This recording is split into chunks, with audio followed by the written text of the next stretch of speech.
مال کہاں خرچ کر رہے ہیں؟ رشتہ داروں پر، یتیموں پر، مسکینوں پر، مسافروں پر، مانگنے والوں پر، اور گردنیں آزاد کروانا مقروض ہے، بے گناہ جیلوں میں ہیں۔ یہ 6 مصرف بتا کر آگے فرمایا وَأَقَامَ الصَّلَاةَ وَآتَ الزَّكَاةَ، نماز بھی قائم کرنا، زکوٰۃ بھی ادا کرنا۔ تو یہ 6 مصرف کیا تھے زکوٰۃ کے علاوہ؟ مال کس لیے ہے؟ اللہ کے راستے میں خرچ کرنا ہے، خواہشات پہ نہیں، تقریبات پہ نہیں، دکھلاوے پہ نہیں۔ قحط پڑا ہے مدینہ منورہ میں، حضرت عثمان رضی اللہ عنہ کا قافلہ، تجارت کا قافلہ واپس آ رہا ہے، تاجر نکلے باہر کہ 10 کی چیز ہم 12 میں لیتے ہیں، کہ نہیں مجھے قیمت زیادہ لگ گئی، 14 میں لیتے ہیں کہ زیادہ لگ گئی۔ کس نے لگائی؟ ہم سے پہلے تو آیا کوئی نہیں کہ میرے اللہ نے کیا فرمایا 1 کے بدلے 10، تو تم گواہ رہو 1000 اونٹ ہیں سامان سے لدے ہوئے ہیں، یہ سارا قافلہ میں اللہ کے راستے میں صدقہ کرتا ہوں میں۔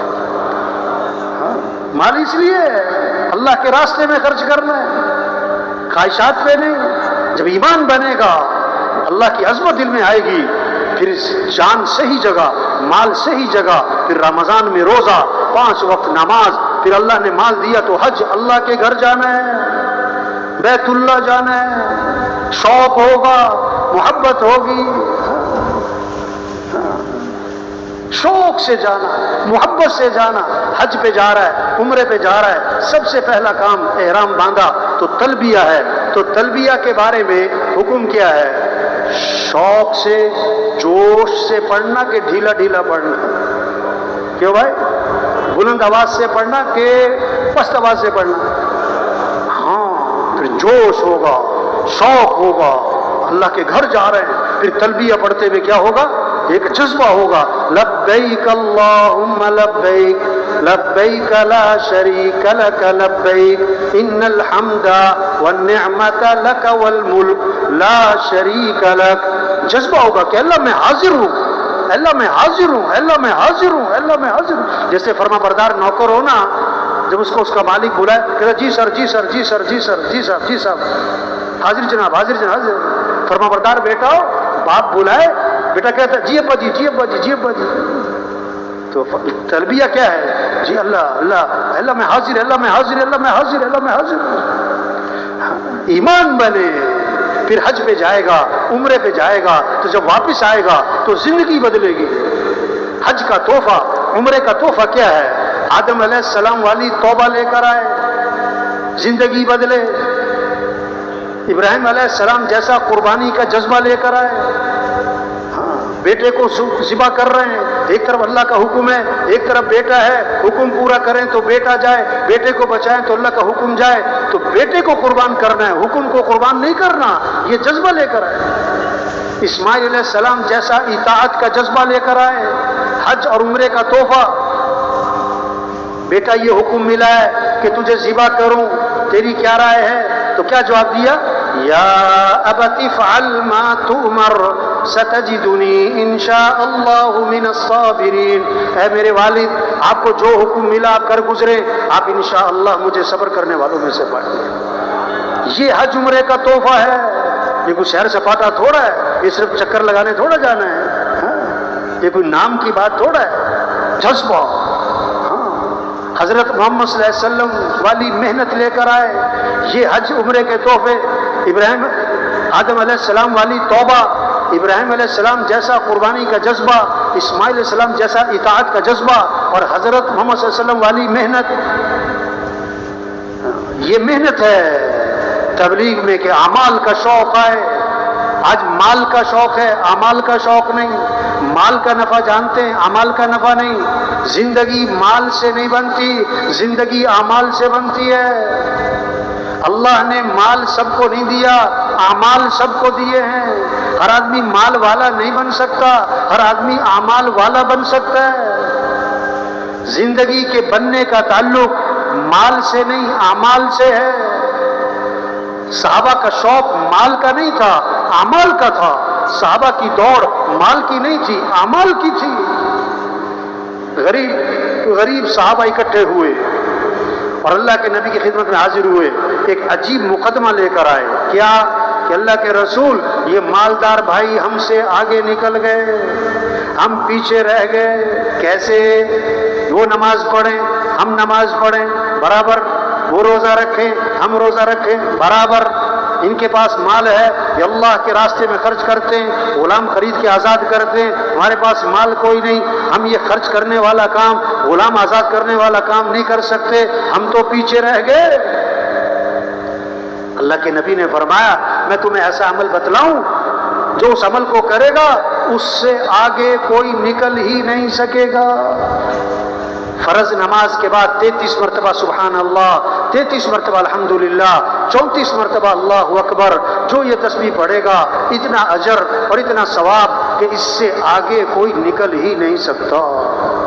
اب غریب صحابہ بڑے خوش ہوئے اور واپس آئے، مسجد میں نماز پڑھی اور نماز کے بعد بیٹھ گئے اور تسبیح شروع کر دی، سبحان اللہ سبحان اللہ۔ اب اس زمانے کے جو مالدار تھے انہیں بھی شوق کس چیز کا تھا؟ عمل کا۔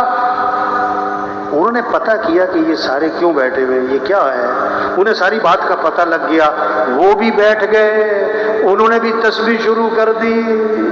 غریب صحابہ دوبارہ اکٹھے ہوئے، پھر اللہ کے نبی کے پاس حاضر ہوئے، حضور یہ مالدار بھائیوں کو پتہ لگ گیا اس تسبیح کا، انہوں نے بھی شروع کر دی، ہم تو پھر پیچھے رہ گئے۔ اس پر اللہ کے نبی نے کیا فرمایا؟ ذالک فضل اللہ یؤتیہ من یشاء، یہ تو اللہ کا فضل ہے، اللہ جسے چاہے عطا فرمائے۔ اس سے کیا سمجھ میں آئی بات کہ اگر کسی کے پاس مال ہے تو یہ اس کا کوئی کمال نہیں ہے، یہ اللہ کا فضل ہے، یہ اللہ کا کیا ہے؟ اعمال کا شوق پیدا ہو۔ اس لیے تبلیغ میں محنت ہو رہی ہے، گھروں میں تعلیم ہو، مسجدوں میں تعلیم ہو، ہر مسلمان تعلیم کے حلقوں میں بیٹھے اعمال کے فضائل کو سنیں تاکہ اعمال کا شوق پیدا ہو، اعمال کا شوق پیدا ہو۔ اعمال سے زندگی بنتی ہے۔ حالات کے بننے کا تعلق حکومتوں کے بدلنے سے نہیں، حکومتوں کے آنے جانے سے نہیں، حالات بنانے والا اللہ۔ اللہ حالات بنائے کوئی بگاڑ نہیں سکتا، اللہ بگاڑے کوئی بنا نہیں سکتا۔ اور اللہ بندوں کے اعمال دیکھتے ہیں، جیسے اعمال ہوں گے ویسے حالات ہوں گے۔ اعمال اچھے تو حالات اچھے، اعمال خراب تو حالات خراب۔ کیکر کے درخت پہ آم نہیں لگتا، کیکر کا درخت لگا کے آم کا انتظار جہالت۔ پانی پہ لکیریں نہیں کھینچا کرتی، کوئی پانی پہ لکیریں کھینچ رہا ہو بے وقوف وقت ضائع کر رہے، پانی پہ لکیریں نہیں کھینچتی۔ کوئی ریت کے اوپر دیوار کھڑی کر رہا ہو، جہالت ہے، ریت پہ دیواریں نہیں کھڑی ہوتی۔ جب اعمال خراب ہوں گے تو حالات کیا ہوں گے؟ حالات کیا ہوں گے بھائی؟ مال کی کثرت سے حالات ٹھیک نہیں ہوں گے، چیزوں کی کثرت سے حالات ٹھیک نہیں ہوں گے، حکومتوں کے بدلنے سے حالات ٹھیک نہیں ہوں گے۔ جب اعمال اچھے ہوں گے تو حالات اچھے اللہ حالات بنائے گا، اور جب اعمال خراب ہوں گے تو حالات اللہ بگاڑ دے گا۔ اب جن حالات کو اللہ بگاڑ رہا، کون ان حالات کو ٹھیک کر سکتا ہے؟ اور جب اللہ حالات ٹھیک کرنے پر آ جائے، کون حالات کو خراب کر سکتا ہے؟ اپنے اعمال کو اچھا بنانا ہے، یقین کو اچھا بنانا ہے۔ اللہ کے نبی قصے سنانے تھوڑا ہے، اللہ کے نبی نے قصہ سنایا تو اس میں پیغام دیا، اس میں سبق دیا ہے۔ اللہ کے نبی سنا رہے ہیں، بادل، ایک آدمی جا رہا ہے، بادل آیا، بادل میں سے آواز آئی فلاں آدمی کے باغ کو پانی پہنچاؤ۔ کہاں سے آواز آ رہی بھائی؟ بادل، اور نام لے کے کہا جا رہا ہے فلاں آدمی کے باغ کو پانی پہنچاؤ۔ اب پانی برسا، ایک نالے میں چل پڑا، یہ پیچھے پیچھے گیا، دیکھا تو ایک آدمی کھیت میں پانی لگا رہا ہے۔ ارے بھائی تمہارا نام کیا ہے؟ اس نے وہی نام بتایا جو بادلوں میں سے سنا۔ انہوں نے کہا بھی تم کون سا عمل کرتے ہو؟ تمہارا نام لے کر کہا گیا کہ تمہارے باغ کو پانی پہنچایا جائے۔ اس نے کہا دیکھو اب تو بتانا پڑے گا، تمہیں پتہ لگ گیا ہے میں اپنی آمدنی کے 3 حصے کرتا ہوں، اپنی آمدنی کے 3 حصے کرتا ہوں، ایک حصہ میں اپنے گھر والوں پہ خرچ کرتا ہوں، ایک حصہ میں اپنی زمین پہ خرچ کرتا ہوں، اور آمدنی کا تیسرا حصہ میں اللہ کے راستے میں خرچ کر دیتا ہوں۔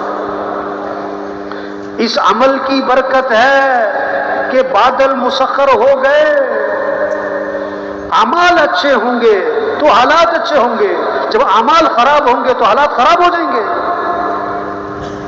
جب اعمال خراب ہوں گے، نیتیں خراب ہوں گی، یقین خراب ہوگا۔ دیکھو قرآن میں قصہ آتا ہے، سورہ قلم ہے؟ کیا باغ ہے، پھل ٹوٹتا ہے، خوب غریبوں پہ تقسیم کرتا ہے، ضرورت مند لوگوں پہ خرچ کر دیتا ہے۔ باپ فوت ہو گیا، بچوں نے کہا ہمارا باپ بیوقوف تھا۔ کیا کہتا ہوں، وہ اپنے آپ کو بڑے ذہین سمجھ رہے ہیں کہ اتنا لوگوں پہ خرچ کر دیتا تھا، اگر یہ سارا مال بچا کے رکھتا آج ہم کتنے مالدار ہوتے۔ ہم نے کسی غریب کو کچھ نہیں دینا، ہم نے سارا مال بچا کے سارا پھل جو ہے جو ٹوٹے گا، ساری کھیتی گھر لے کے جانی ہے۔